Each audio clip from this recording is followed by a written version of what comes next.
अरे भाई अपने को दवा मांगता है क्या मोबाइल मिलेगा क्या?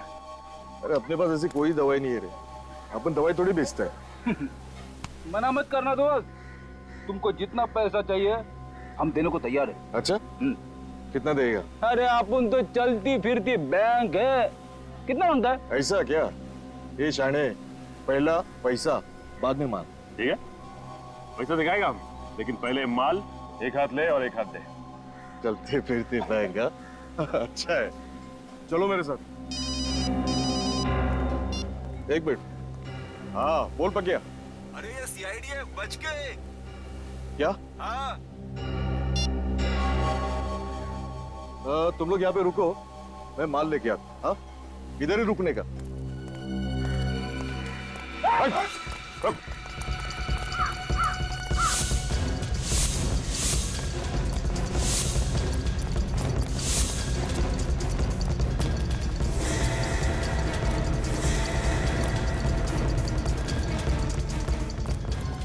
भागता किधर है? सीआईडी से भागता है? मालूम है सब बताता है, सब बताता है, सब मालूम। सर वो कैमोबिल दवाई मैंने खुद के नहीं बल्कि किसी और के कहने से R&D मेडिकल स्टोर से मंगवाई थी साहब। उस दुकान में फोन करके धमकी तू नहीं दी थी ना? हाँ साहब, लेकिन उसके बाद मैंने फोन स्विच ऑफ करके उसका सिम कार्ड फेंक दिया साहब। ये काम तू किसके कहने पे करता है? साहब मुझे एक दिन एक चिट्ठी मिली थी, उसमें लिखा था कि कैमोबिल नाम की दवाई का बंदोबस्त करो, और साहब उसने बोला कि तुझसे शनिवार को रात को 8 बजे आके लेके जाऊंगा और इनाम देके जाऊंगा।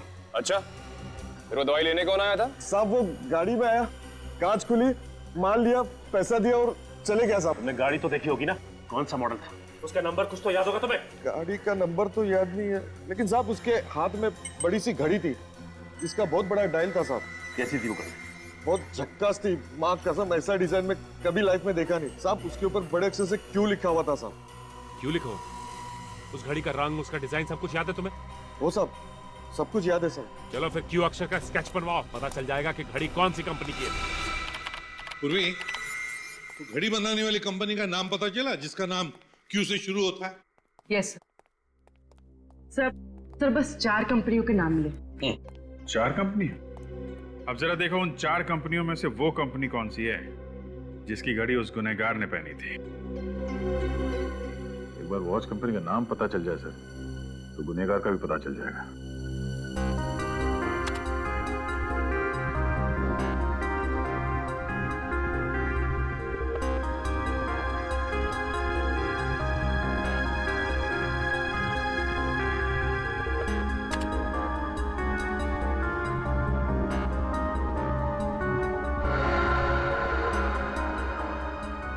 सर तो ये डिजाइन बिल्कुल इस डिजाइन जैसा है। हाँ सर, ये क्यू का निशान तो बिल्कुल ऐसा ही है जैसा उस ड्रग पैडलर ने कहा था। कंपनी का नाम है क्वीनी। सर ये जर्मन ब्रांड है। अगर इस कंपनी ने हाल ही में अपने देश में ये घड़ियां बेचना शुरू किया है, तो फिर इनकी दुकानें, इनके आउटलेट भी कम ही होंगे, है ना? और घड़ी भी काफी महंगी है सर। इतनी महंगी घड़ी है तो फिर सर खरीदने वाले लोग ज्यादा नहीं होंगे। हाँ, इस घड़ी की कंपनी की जितनी भी दुकानें हैं, सब पे जाकर पता लगाना पड़ेगा कि किन किन लोगों ने घड़ी खरीदी थी और कब खरीदी थी। सर ये है क्वीनी वॉच कंपनी का ऑथोराइज आउटलेट। ठीक है चलो अंदर चल के देखते हैं क्या पता चलता है।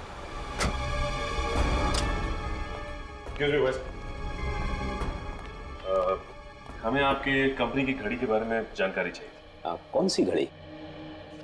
इस घड़ी को ध्यान से देखिए, ये आपकी कंपनी की घड़ी है ना? ये हमारी लिमिटेड एडिशन घड़ी के डिजाइन है। अब बात क्या है सर?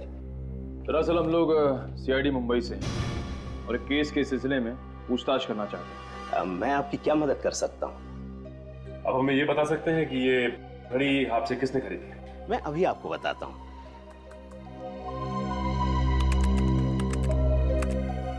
ये रही 6 लोगों की लिस्ट सर। ये शख्स कैसे हो सकता है? ये भला ऐसी साजिश क्यों रचेगा? इस साजिश के पीछे किसका हाथ है ये तो हमें पता चल चुका है, लेकिन साजिश के पीछे कारण क्या है ये इससे मिलने के बाद पता चल जाएगा। सर, ड्रग पैडलर से जिसने कैमोबेल नाम का ड्रग खरीदा था उसका पता चल गया है। मेरे एग्जीबिशन इवेंट को खराब क्यों करना चाहेगा? हाँ वो तो मैं तुमसे बाद में बात करता हूँ। सर आप लोग कुछ पता चला ये किसकी हरकत है? भोला भाला बनने का नाटक कर रहा है। ये घड़ी पहचानते हैं आप? जी हाँ, 2 महीने पहले खरीदी थी मैंने ऐसी घड़ी। लेकिन आप ऐसा सवाल क्यों पूछ रहे हैं? क्योंकि हमें शक है कि उस खून भरी पेंटिंग में तुम्हारा हाथ है। क्या आप इस खून वाली पेंटिंग का इल्जाम मुझ पे लगा रहे हैं? जी हाँ, आप ही ने वो पेंटिंग बनाई और आप ही ने वो दूसरी पेंटिंग हटाकर खून वाली पेंटिंग एग्जीबिशन में रख दी। मैं भला ऐसा क्यों करूंगा? वो इसलिए कि तुमने सोचा बदनामी से डरकर तुम्हारा पार्टनर विमल अपना पेंटिंग का बिजनेस छोड़ देगा और वो सारा धंधा तुम्हारा हो जाएगा। आप मुझ पे ऐसा इल्जाम नहीं लगा सकते, ये सरासर झूठ है। तो फिर सच सच बताओ, घाटकोपर के ड्रग पेडलर राजू से तुमने कैमोवेल नाम का ड्रग क्यों मंगवाया? कैसा ड्रग? कौन सा ड्रग पेडलर? आप क्या कहना चाहते हो? मेरी कुछ समझ में नहीं आ रहा। और हाँ, ये घड़ी मैंने अपने लिए नहीं खरीदी थी, ये मैंने अपने स्टाफ को गिफ्ट दी थी। खुद को बचाने के लिए अब एक नई कहानी। प्लीज आप मेरा विश्वास कीजिए, ये कोई कहानी नहीं है, सच है। तुम्हारे स्टाफ मेंबर का नाम और पता चाहिए हमें।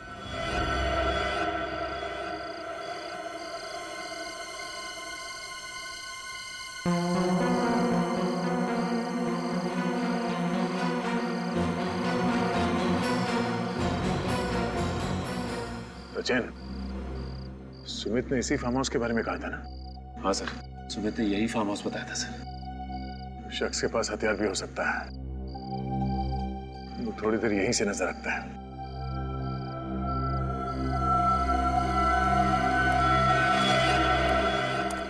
कोई आ रहा है वहां से, पीछे।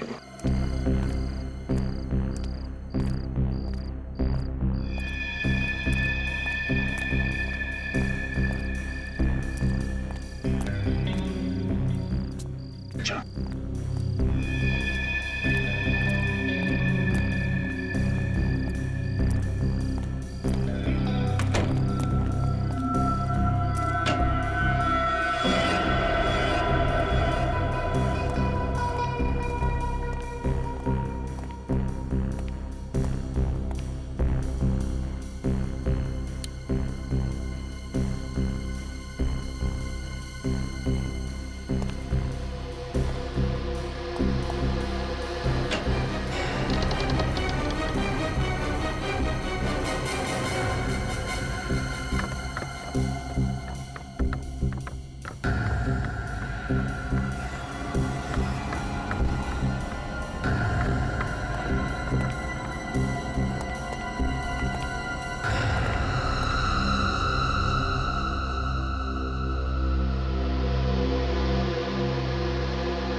वो खून का पेंटिंग यहां पे बनाता है।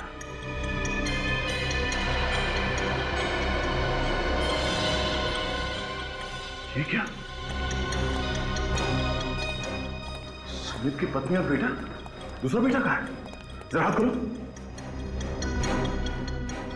ये दोनों तो बेहोश है सर। हाँ,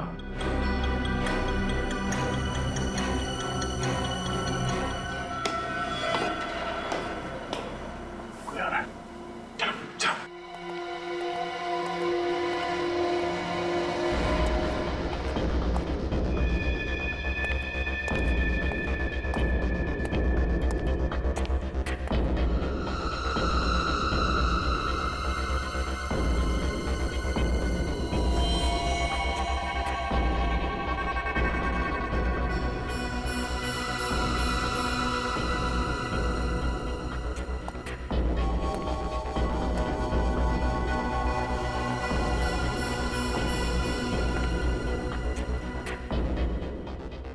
सुमित जी तो कह रहे थे कि उनकी पत्नी और दोनों बच्चे एक्सीडेंट में मारे जा चुके हैं।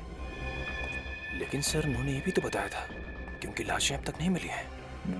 मतलब एक्सीडेंट हुआ ही नहीं था। इस पेंटर ने इन्हें यहाँ पे बंदी बना के रखा है। तो इसका मतलब इस पेंटर ने इन दोनों के शरीर से खून निकालकर उसी से वो पेंटिंग बनाई थी। और फिर इन्हें केमो बेल खिला के जिंदा रखा ताकि ये मर न जाए। हाँ बेटा, तेरा खून निकालो। देख, पेंटिंग बनाने का टाइम हो गया ना, तेरा खून नहीं निकालूंगा तो अपनी पेंटिंग में रंग कैसे भरूंगा? ला।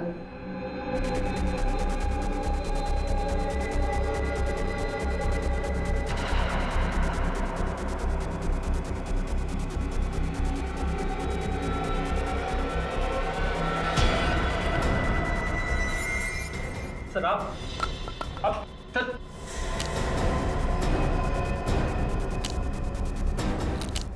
सर मैं आपको सब कुछ सच सच बता दो सर। सर सब कुछ मैंने किया सर। सर सब कुछ मैंने किया सर। मैंने मारा है सर। सर मैं बता दो सर आप। रेडी निकल, जल्दी से खोलो इन्हें, हॉस्पिटल लेके जाओ।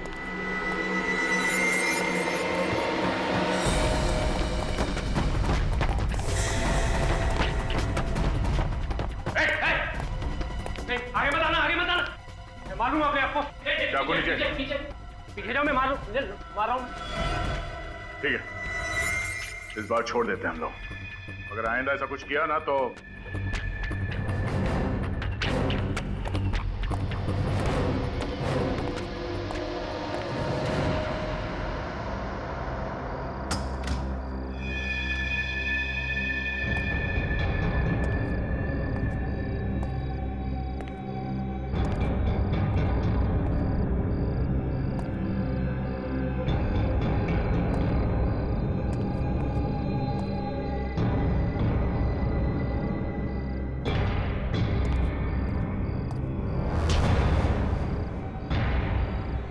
हलवा है, हाँ?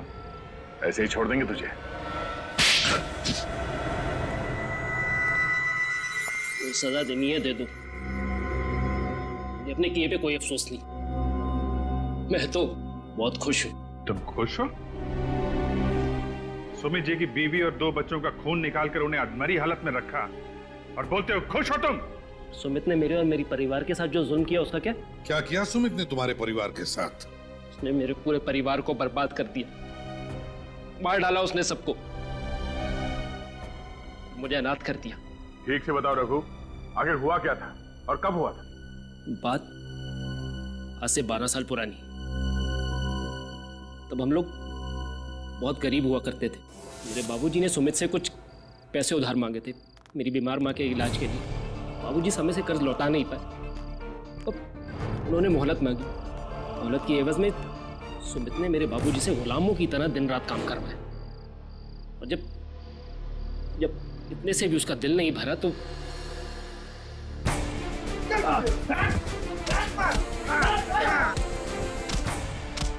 अरे मत मारो, बचाओ, अरे बचाओ, अरे बचाओ, मत मारो, बचाओ,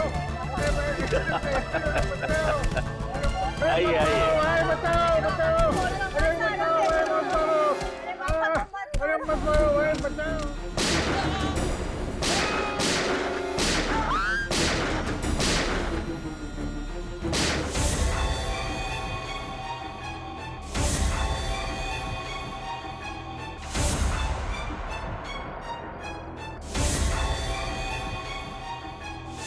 तो इसलिए तुम सुमित जी से बदला लेना चाहते थे? हाँ, इसलिए तो मैंने उनके यहाँ पे इतने साल नौकरी करी और उनके बारे में सब कुछ पता कर लिया। सुमित जी तुम पे भरोसा करते रहे और तुमने उनके भरोसे का फायदा उठाकर उनकी पत्नी और दोनों बच्चों को अगवा कर लिया। हाँ, और उसके बाद मैंने उनको किडनैप कर लिया, उनकी गाड़ी को खाई में धकेल दी। और तुमने उन्हें बंदी बनाकर एक खुफिया कमरे में छुपा के रख दिया। और फिर मैं उनका खून निकाल के अपनी पेंटिंग बनाता रहा। उन्हें केमोबेल ड्रग देता रहा ताकि वो बिना कुछ खाए पिए जिंदा रह सके और मुझे मेरी पेंटिंग बनाने के लिए खून मिल सके। और फिर वो पेंटिंग मैंने सुमित की एग्जीबिशन में रख दी। ताकि वो इस केस में फंस जाए, बदनाम हो जाए। और जंगल में जो लाश मिली थी वो तो सुमित के दूसरे बेटे की थी। बेचारा इतना कुछ झेल ही नहीं पाया, मर गया। फिर मैंने उसकी लाश का वो हाल किया कि कोई भी उसे पहचान ना पाए। और रितेश, वो तो तुम्हारा साथी था ना, उसे क्यों मार दिया तुमने? वो मेरी मदद करता था, अच्छा लड़का था, और मैं अपनी पेंटिंग भी उसके घर में रखता था। लेकिन एक दिन उसे पता चल गया कि मैंने ये पेंटिंग खून से बनाई। वो मुझे धमकी देने लगा कि वो अपने बॉस को जाके सब कुछ सच सच बता देगा। तो आप बताइए ना कि मतलब ऐसे तो उसका क्या फायदा? हाँ? फिर उसके बाद मैंने उसे भी मार दिया। चल, इसकी दिमागी हालत कुछ ठीक नहीं लगती। हाँ दया, इसे इलाज की जरूरत है। रघु, सुमित को तो उसके किए की सजा मिलेगी ही मिलेगी, पर तुमने भी एक बहुत घिनौना जुर्म किया है और कोर्ट तुम्हें कभी माफ नहीं करेगा।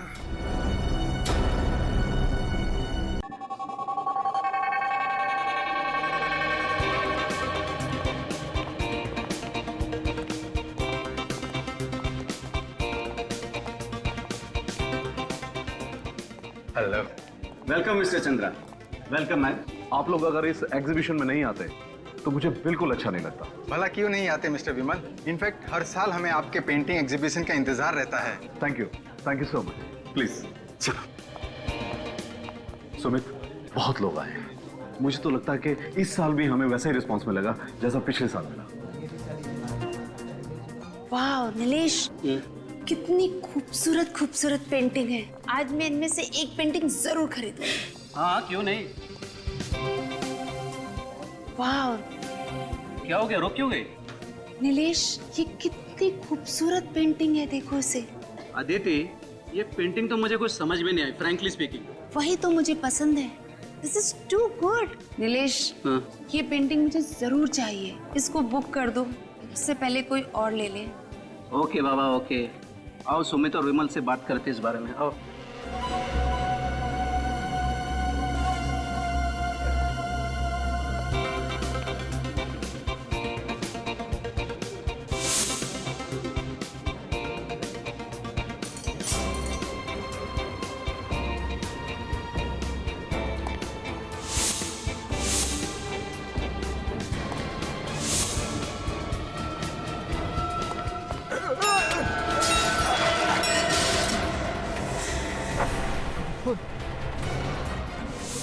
अरे इसे पोज देता हूँ जल्दी।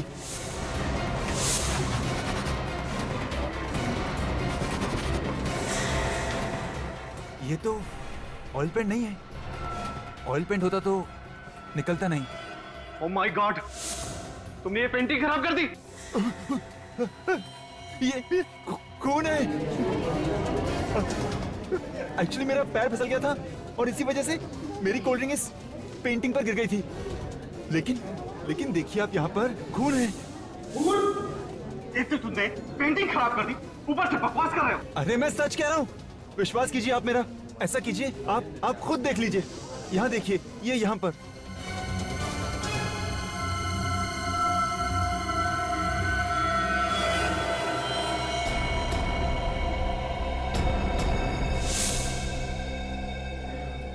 हाँ सुमित, ये ठीक कह रहा है, ये तो वाकई खून है।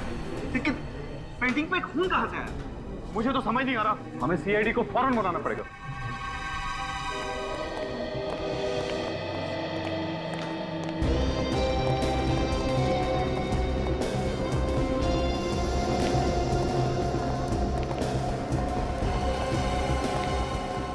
सुमित। जी सर, मैंने ही आपको फोन किया था। सर, यही है वो पेंटिंग जिस पर हमें खून मिला। अच्छा, ये है वो पेंटिंग? जी सर।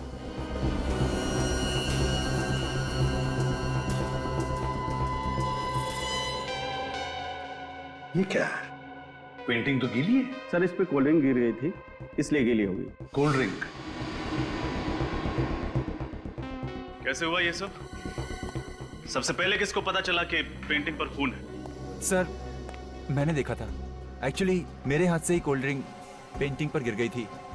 मैं हड़बड़ाहट में इसे साफ करने गया तो पता चला कि ऑयल पेंट नहीं, खून है। सुमित, ये पेंटिंग का एग्जीबिशन तुमने ही ऑर्गेनाइज किया है? सर हम दोनों ने। ये विमल है मेरे बिजनेस पार्टनर। हर साल हम लोग ये एग्जीबिशन ऑर्गेनाइज करते हैं। कितने सालों से बिजनेस का पार्टनरशिप है आपकी? सर 3 साल की। 3 साल की बिजनेस पार्टनरशिप है। अच्छा, सब बाकी सारे पेंटिंग्स पर पेंटर का नाम और उस पेंटिंग का दाम भी लिखा है, पर इस पेंटिंग पर ऐसा कुछ भी नहीं लिखा। पेंटिंग्स को एग्जीबिशन में डिस्प्ले करने से पहले आपने अच्छी तरह से जांच नहीं की? क्यों जांच नहीं की? क्यों नहीं की जांच? जब इतने बड़े एग्जीबिशन में सेलिब्रिटीज आने वाले थे, वीआईपीज आने वाले थे, हैं? इतनी लापरवाही? सर हमने खुद एक एक पेंटिंग चेक की थी। यहाँ पे जितनी भी पेंटिंग्स लगी हैं उन आर्टिस्ट की लिस्ट है हमारे पास। हाँ सर, हमने 40 पेंटिंग्स मंगवाई थी और सारी पेंटिंग्स अच्छे से जांच परख करने के बाद ही मेरे स्टाफ ने गोडाउन में रखी थी। हाँ, लेकिन ये वाली जो पेंटिंग है ये उसमें नहीं थी सर। रजत, जरूर पेंटिंग की अदला बदली हुई है। अदला बदली जरूर हुई है। सर, हो सकता है इनके चेक करने के बाद जब इन्होंने गोडाउन भिजवाया पेंटिंग्स को, तो गोडाउन में किसी ने पेंटिंग बदल दी। हो सकता है। गोडाउन चेक करो, देखो अगर 40 पेंटिंग्स यहां पर है तो 41वां पेंटिंग गोडाउन में ही होना चाहिए। शायद उसी पेंटिंग के जगह पर ये खून वाली पेंटिंग लगाई है। पूर्वी, तुम भी जाओ। सर, वैसे तो मैं आर्ट के बारे में ज्यादा कुछ नहीं जानता, मगर ये पेंटिंग देख के तो कुछ भी समझ में नहीं आ रहा है। ये पेंटिंग है? हाँ फ्रेडी, ये पेंटिंग ही है। इस पेंटिंग को गौर से देखो। ये पेंटिंग बनाने में आर्टिस्ट ने अलग अलग तरीके इस्तेमाल किए हैं, अलग अलग तरीके से पेंट किया है। ये देखो, यहां लगता है कि पेंट छिड़का है, तो यहां देखो, यहां लगता है कि पेंट ऐसे फेंका है। ब्रश के स्ट्रोक्स भी हैं। इसे देखकर लगता है कि आर्टिस्ट का दिमाग अस्थिर था, अनस्टेबल। ये देखो, ये बच्चे का चेहरा, रोता हुआ बच्चा। इसका एक ही मतलब निकलता है फ्रेडी, जरूर इस आर्टिस्ट के बचपन में कोई बुरा हादसा हुआ होगा जिसकी वजह से उसने खून से पेंटिंग बनाई, खून से। तुम्हारे यहाँ के पेंटिंग्स और पेंटर्स सबकी लिस्ट चाहिए हमें। Okay sir. हाँ, हमने पूरा गोडाउन चेक किया। हाँ, कोई पेंटिंग नहीं मिली। कोई पेंटिंग नहीं मिली? मतलब हमारा शक सही निकला, असली पेंटिंग गायब है। आपके और आपके स्टाफ के अलावा और किसी ने हाथ लगाया था इस पेंटिंग को? सर हम किसी को भी हाथ नहीं लगाने देते। किसी को भी नहीं? जी नहीं। मेहमानों को भी नहीं? जी नहीं। काम करो, विमल और सुमित और उनके पूरे स्टाफ मेंबर्स सबके उंगलियों के निशान ले लो। उंगलियों के निशान? वो किस लिए सर? फ्रेडी, जिसने भी ये पेंटिंग यहां पर लगाई होगी उसके उंगलियों के निशान तो आए ही होंगे इस पर, है ना? तो बस वो उंगलियों के निशान बाकी सारे लोगों के उंगलियों के निशान के साथ मैच करके देखेंगे, पता चल जाएगा। इसे फोरेंसिक लैब भेज दो। हाँ चलो, और जैसे ही कुछ पता चले हम आपको बता देंगे।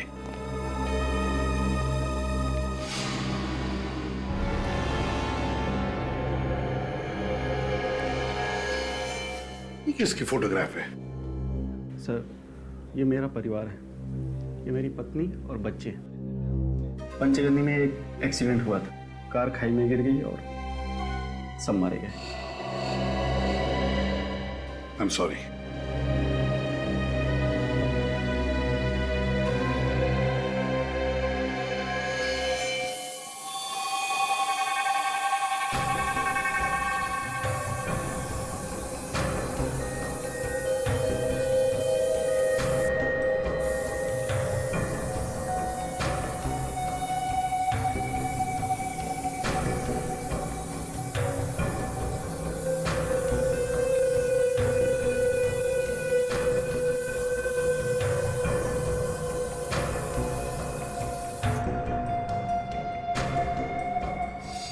देखा बाप, इसका मतलब वाकई ये पूरी की पूरी पेंटिंग खून से बनी हुई है, इंसान के खून से। क्या? इंसान के खून से? हाँ, पूरी पेंटिंग। मगर इतना सारा खून उसके पास आया कहां से होगा? वही तो, ऐसी पेंटिंग कोई शौक के लिए नहीं बनाता। एक और बात ऐसी पता लगी है बॉस, जिसे जानोगे तो आप सब लोग हैरान हो जाओगे। लेकिन क्या? ये जो पूरी पेंटिंग है, हाँ, ये जिस खून से बनी है वो किसी एक इंसान का खून नहीं। क्या? एक इंसान का नहीं? हाँ, हमने टेस्ट किया था, पता चला कि कम से कम 3 लोगों का खून मिला हुआ है इस पेंटिंग में। 3 लोगों का खून? हाँ बॉस, 3 अलग अलग ब्लड ग्रुप का खून है इस पेंटिंग में। My God. एक और बात यार साउंड के, तू सारी बातें एक साथ क्यों नहीं बताता? बताता। जो खून इस पेंटिंग में मिला है, उन तीनों खून में ड्रग थी। तीनों के ब्लड सैंपल में ड्रग मिला? कौन सा ड्रग साउंड के? एक कंपाउंड है जिसे कैमोबेल कहते हैं। कैमोबेल? अब ये कैमोबेल क्या चीज है? ये कैमोबेल अगर दिन में 2 बार लिया जाए तो 24 घंटे तक भूख नहीं लगती। और इस कैमोबेल का इस्तेमाल किस लिए किया जाता है? जिन लोगों को कम से कम समय में अपना ज्यादा से ज्यादा वजन घटाना होता है, वो लोग इस दवाई को लेते हैं। लेकिन ये दवाई आसानी से नहीं मिलती है। बहुत ही गिने चुने मेडिकल स्टोर पे दवाई मिलती है, वो भी डॉक्टर के प्रिस्क्राइब करने के बाद। ऐसा क्यों सर? वो इसलिए क्योंकि ये दवाई सेफ नहीं है, इसके साइड इफेक्ट्स हैं, इसलिए इसे खुलेआम बेचने पर पाबंदी लगा दी गई। मगर सर, उन लोगों को ये ड्रग्स लेने की जरूरत क्या होगी? डॉक्टर साहब, वाकई ये तीनों वजन घटाना चाहते थे या बात कुछ और ही है? बात कुछ और ही है दया।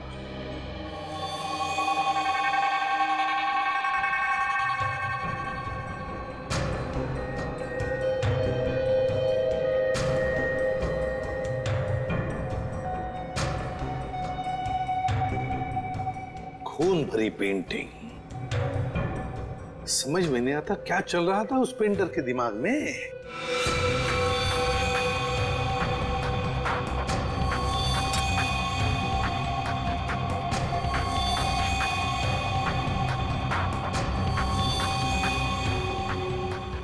मुझे तो ये पेंटिंग बहुत अजीब लगती है।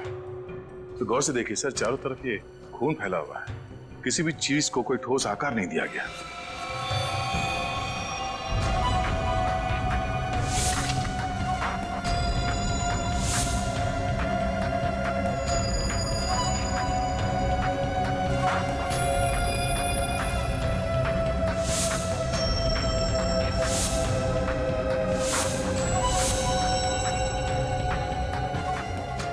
ये काम तो किसी नौसिखिया का ही लगता है।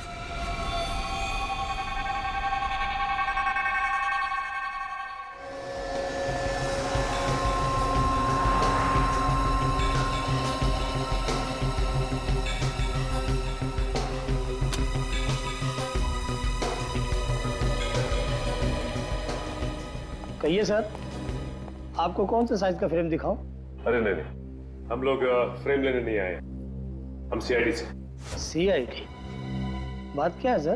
कोई खास बात नहीं है, आपसे कुछ जानकारी चाहिए थी हम। फ्रेम देखिए, तो फ्रेम आप ही की दुकान से खरीदा गया है ना? सर, ये एक स्पेशल डिजाइन है, ये सिर्फ हमारे ही कारीगर बनाते हैं। Very good. अब ये बताइए कि ये फ्रेम किसने और कब खरीदा था? एक आदमी था साहब, करीब 7 दिन पहले वो आया था, काफी जल्दी में भी था साहब। अच्छा, आप जानते हैं उसे? नहीं साहब, मैं पहचानता नहीं हूँ, वो पहली बार हमारी शॉप में आया था, कोई हमारा रेगुलर कस्टमर नहीं था। तो फिर नाम याद है आपको उसका? नहीं साहब, नाम तो नहीं। हाँ, देखिए इतना याद है कि उसने इसी डिजाइन के 2 फ्रेम खरीदे थे। कुछ तो याद करने की कोशिश करिए। वो दिखता कैसा था, क्या कपड़े पहना था, उसका हुलिया कैसा था? इतना तो याद नहीं है सर, पर हाँ, इस फ्रेम को खरीदने वाले कस्टमर का कुछ रिकॉर्ड है मेरे पास, मैं चेक करता हूँ। हाँ प्लीज।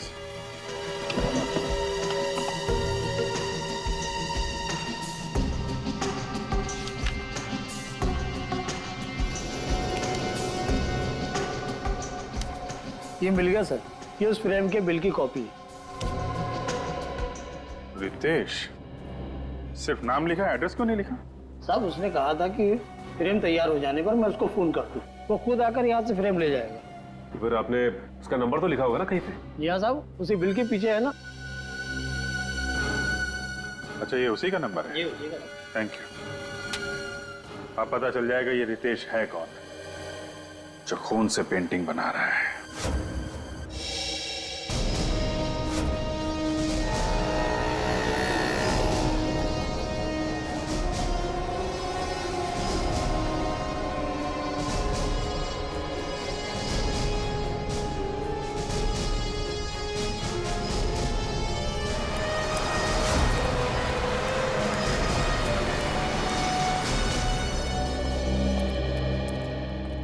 आइए सर।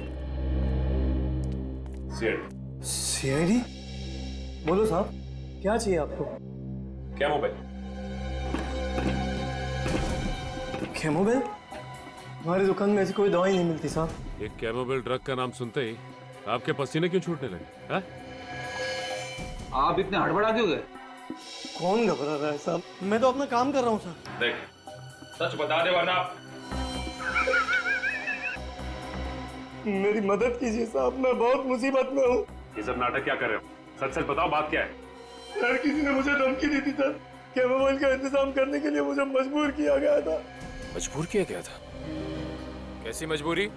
उसने मुझे कहा था कि अगर मैं 2 दिन में कैमोबेल का इंतजाम नहीं करूंगा तो वो मेरे पूरे परिवार को मार देगा साहब। मैं बहुत डर गया था साहब, मैं बहुत डर गया था। अच्छा, ये इस आदमी का हुलिया तो याद है ना तुम्हें? हाँ? नहीं बता सकता साहब, उसने मुझे सिर्फ फोन किया था। फोन नंबर है ना? मेरे मोबाइल में है सर, मैं अभी देख के बताता हूँ। सब इसी नंबर से उसने फोन किया था, यही नंबर है सर। रेडी, निखिल, इस नंबर का पता लगाओ। ये नंबर है किसका? इस आदमी का पकड़ा जाना बहुत जरूरी है। और एक बात, डर के जीने की जरूरत नहीं है, समझे? आइंदा ऐसा कोई फोन आए तो सीआईडी को इन्फॉर्म करना, ठीक है?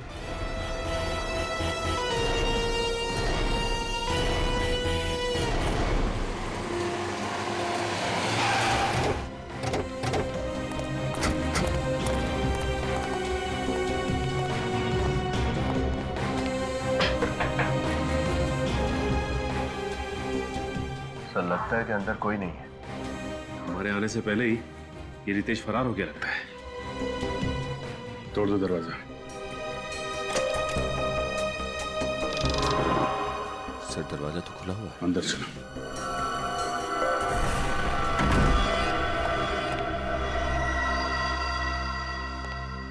घर का तो सारा सामान बिखरा पड़ा है सर। हाँ, लगता है यहाँ पे हाथापाई हुई है। सर, ये रितेश तो कहीं दिखाई नहीं दे रहा यहाँ। पूरा घर चेक करो।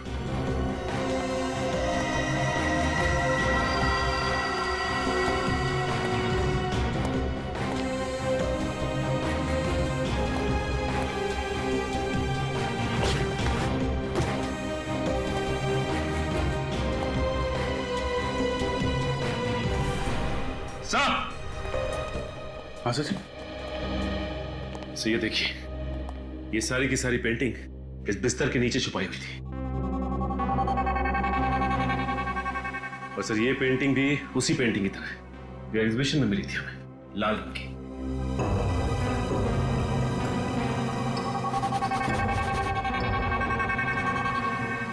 खून?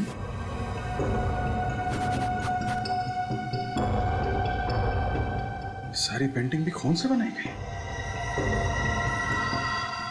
सर, लगता है कि ये रितेश ये सारी पेंटिंग्स बना रहा है। पानी की आवाज?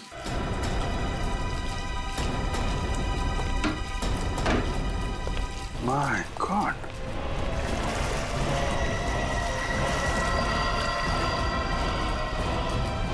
ये तो मर चुका है। इसे कहीं देखा लग रहा है।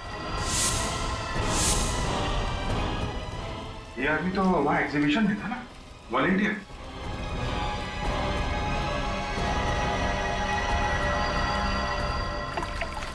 ये देखिए, ये इसके हाथ पे ये हल्का हल्का सा निशान। सर हम तो सोच रहे थे कि सब कुछ इस रितेश ने किया है, लेकिन इसे भी किसी ने मार दिया।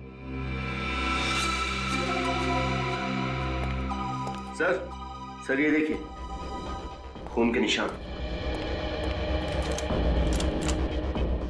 सर हो सकता है कि रितेश की हाथापाई हुई हो कातिल के साथ, और हाथापाई के दौरान उसका खून यहाँ पे लग गया हो।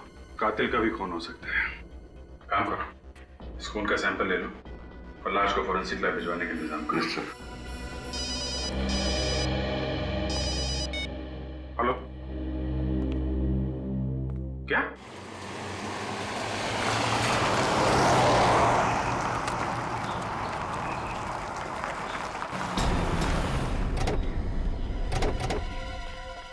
तब मैंने ही आप लोगों को फोन किया था, तब मैंने वो लाश देखी, बहुत भयानक लग रही है लाश। लाश कहाँ है? वहाँ है साहब, वो देखो। एक मिनट, आप यहीं रुकिए।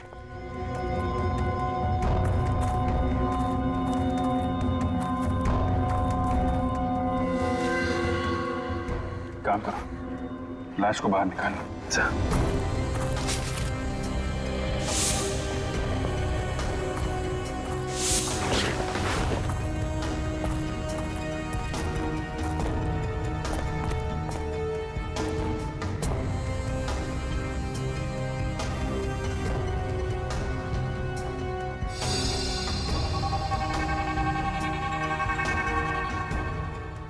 सच में ये लाश तो बहुत बुरी कंडीशन है। लाश तो बिल्कुल पीली पड़ गई है। सर इसकी हालत देख के लगता है जैसे इसने काफी दिनों से कुछ खाया पिया नहीं था। शरीर पूरी तरह से सिकुड़ चुका है। और सर लगता है इस लाश का चेहरा जानबूझकर बिगाड़ा गया है।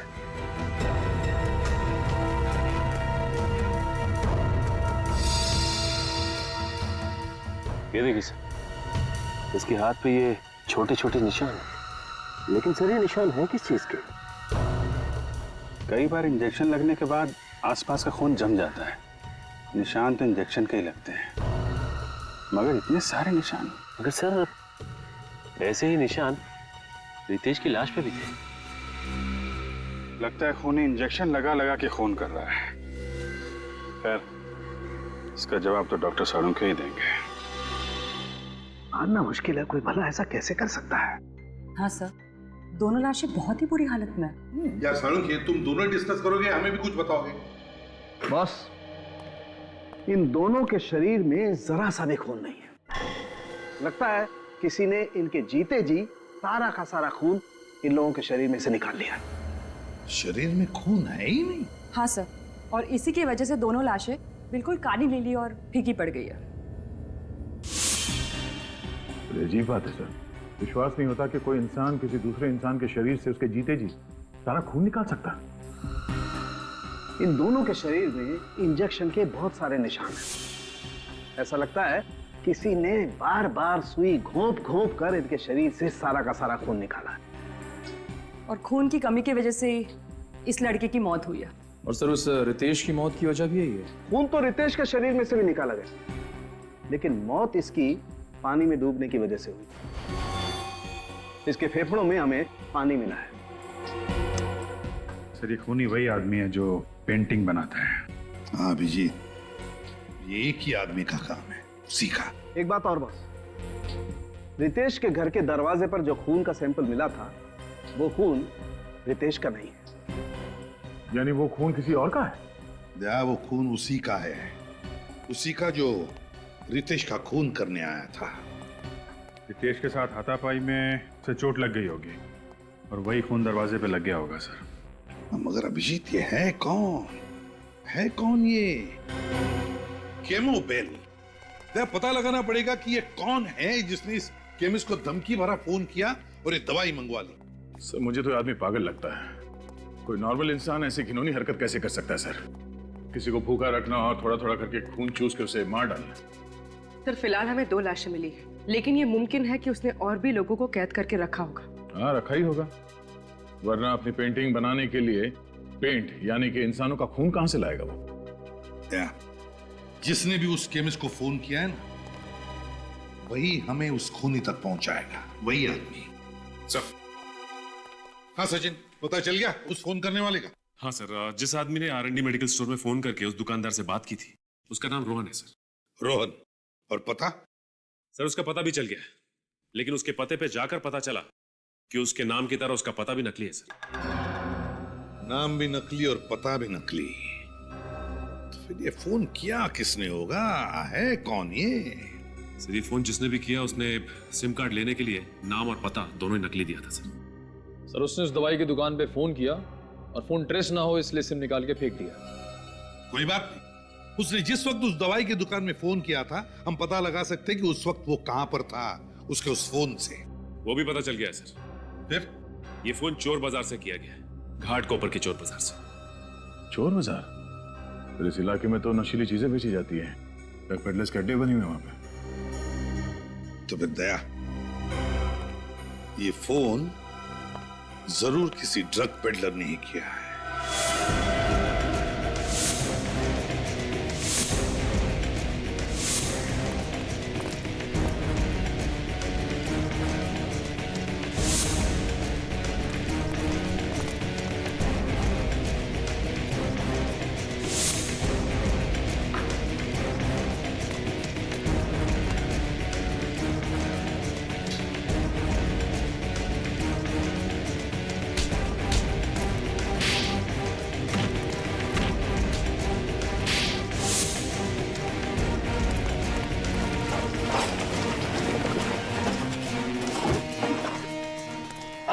ये ले, और सुन, किसी को बताने की जरूरत नहीं कि कहां से माल मिला। नहीं नहीं साहब, नहीं बोलिए। चल निकल।